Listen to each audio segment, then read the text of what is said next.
Assalamualaikum warahmatullahi wabarakatuh. Eh, Malam tahun baru kemarin, di balik kota itu ada pertemuan tokoh, dan mereka itu mantan gubernur DKI Jakarta, yaitu Anies Baswedan dan Ahok atau Basuki Cahayapurnama. Kedua tokoh ini kemudian ramai diberitakan karena kedua tokoh ini pernah berseberangan ketika tahun 2017, di mana pada saat itu adalah eh, eh, pemilihan gubernur DKI Jakarta yang saat itu dimenangkan oleh Anies Baswedan. Tetapi kemudian adalah muncul semacam friksi yang berkepanjangan, sehingga seolah-olah kedua tokoh ini saling bermusuhan, yang memang kelihatan. Tetapi selang beberapa tahun kemudian, tokoh ini kemudian mencair, bisa bertemu kembali,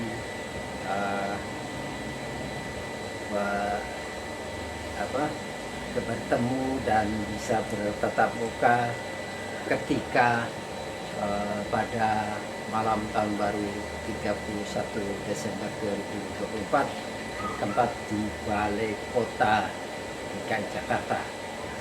Bagaimana pandangan pengamat politik dari UIN, yaitu Universitas Islam Negeri Syarif Hidayatullah? Berikut ini saya sampaikan pandangan dari pengamat politik Adi Paruyitno, yang pengamat politik dari UIN, tentang pertemuan antara Anies Baswedan dan Ahok atau Basuki Cahayapurnama. Ikuti bersama-sama.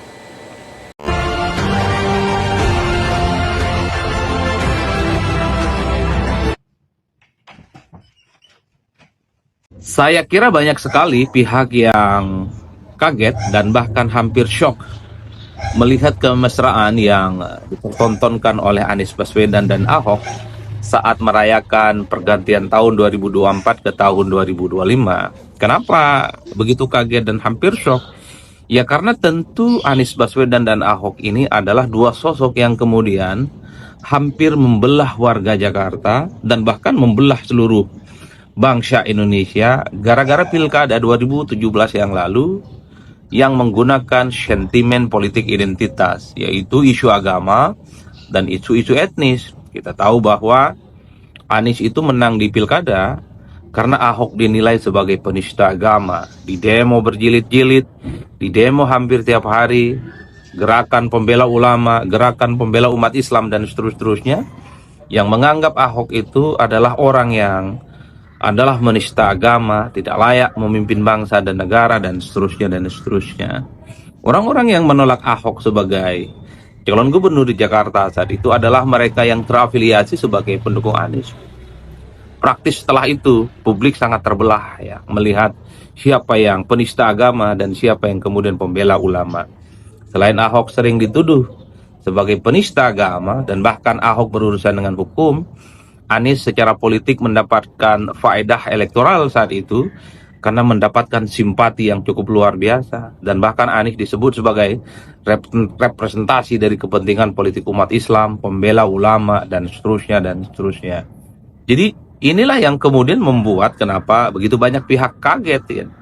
Ketika melihat Anies dan Ahok, sangat mungkin mereka itu akan melakukan kerjasama ya di bulan depan katanya.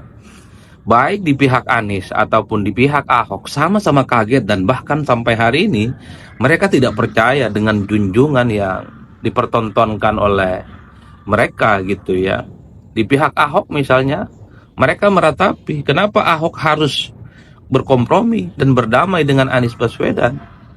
Padahal pendukung Ahok ini adalah orang yang mungkin dulu sering dikafir-kafirkan, sering diintimidasi dengan ayat-ayat politik, diintimidasi dengan ayat-ayat agama sebagai orang yang dinilai tidak ramah dengan kelompok-kelompok Islam, dinilai imannya itu tipis, dinilai itu imannya dipertanyakan dan seterusnya dan seterusnya. Begitupun dengan pendukungnya Anies Baswedan. Sangat menyayangkan kenapa Anies Baswedan itu harus berkompromi dan menunjukkan kebersamaannya dengan Ahok.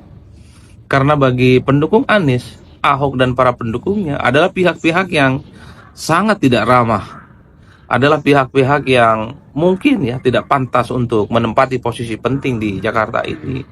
Dan bahkan pendukung Ahok itu kan dianggap sebagai orang-orang yang selama ini memang cukup liberal ya. Dan mereka itu kadar keimanannya cukup rendah. Jadi ini yang kemudian membuat kenapa belakangan ini sehari pasca pergantian tahun ini kemudian begitu banyak yang seakan-akan perasaannya itu teraduk-aduk ya. Tapi saya selalu mengatakan khotbah saya di berbagai tempat, di forum-forum diskusi terbuka, di forum-forum akademik, kemudian di diskusi-diskusi di TV, di media, saya selalu mengatakan mengenai politik itu biasa-biasa saja. Politik itu bukan perang agama. Politik itu bukan perang identitas, politik itu bukan perang etnis, politik itu bukan perang antar suku, politik itu ya sederhana yang kita pahami, hanya untuk mendapatkan kekuasaan. Kenapa orang-orang itu begitu ribut persoalan politik? Karena yang mereka rebutkan adalah kekuasaan. Mereka ribut itu karena ingin jadi gubernur, ingin jadi bupati, ingin jadi wali kota, dan ingin jadi presiden. Nggak ada ceritanya mereka itu ribut dalam politik misalnya untuk membela kepentingan agama. Misalnya mereka ribut-ribut itu adalah untuk meningkatkan kadar keimanan dan ketakwaannya. Nggak ada cerita. Dan bahkan saya selalu mengatakan, salah ceritanya kalau kita semua menganggap berpolitik itu bagian dari masuk surga. Salah ceritanya kalau kita berpolitik itu adalah untuk meningkatkan kadar keimanan kita. Salah betul. Berpolitik itu sesederhana yang kita pahami adalah untuk mendapatkan kekuasaan. How to get the power. Disitulah kemudian orang-orang yang bertanding itu berkelahi.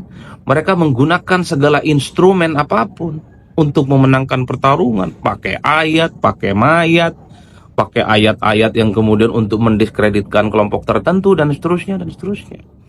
Kalau kita semua ingin meningkatkan kadar keimanan, meningkatkan kadar kesolehan kita, nggak perlu berpolitik. Ngaji tiap hari, ibadah tiap hari, sodako tiap hari, baca yasin, baca tahlil, dan seterusnya dan seterusnya.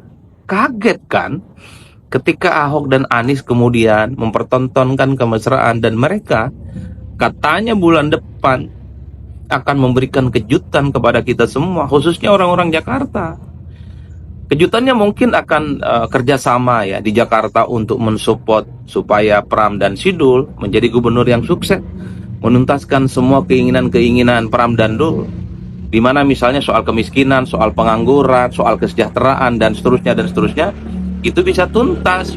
Saya menduga ke arah situ. Mungkin Anies dan Ahok itu akan jadi dewan pembina, dewan pengarah untuk kepentingan Pram dan Sidul ya, supaya persoalan-persoalan Jakarta itu bisa diatasi.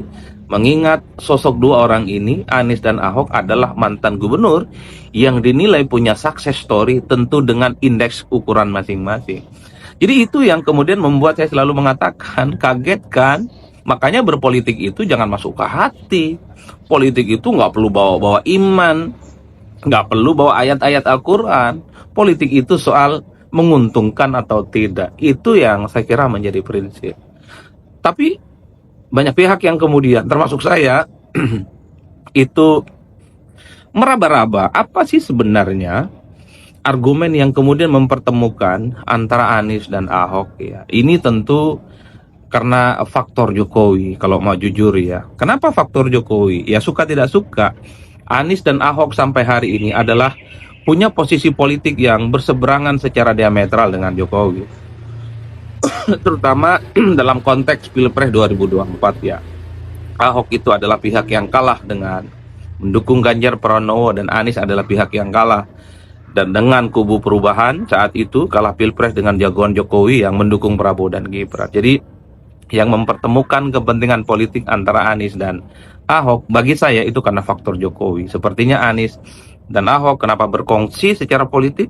Mungkin karena mereka menganggap Jokowi itu adalah common enemy, rival politik bersama, sehingga kerjasama politik ini sangat mungkin dilakukan oleh Ahok dan Anies. Bahkan bukan hanya untuk urusan Jakarta, dan bahkan di kemudian hari Anies, PDIP, dan Ahok sangat mungkin akan terjadi bagaimana chemistry politik itu yang sering terbangun. Bisa kita lihat misalnya dalam Pilkada Jakarta, anak-anak Abah mendukung bagaimana Pram dan Sidul. Begitupun di Jawa Tengah, pemilih-pemilih Anies adalah mereka yang terkonfirmasi juga mendukung jagoan dari PDIP, Andika Perkasa sama Hendi saat itu.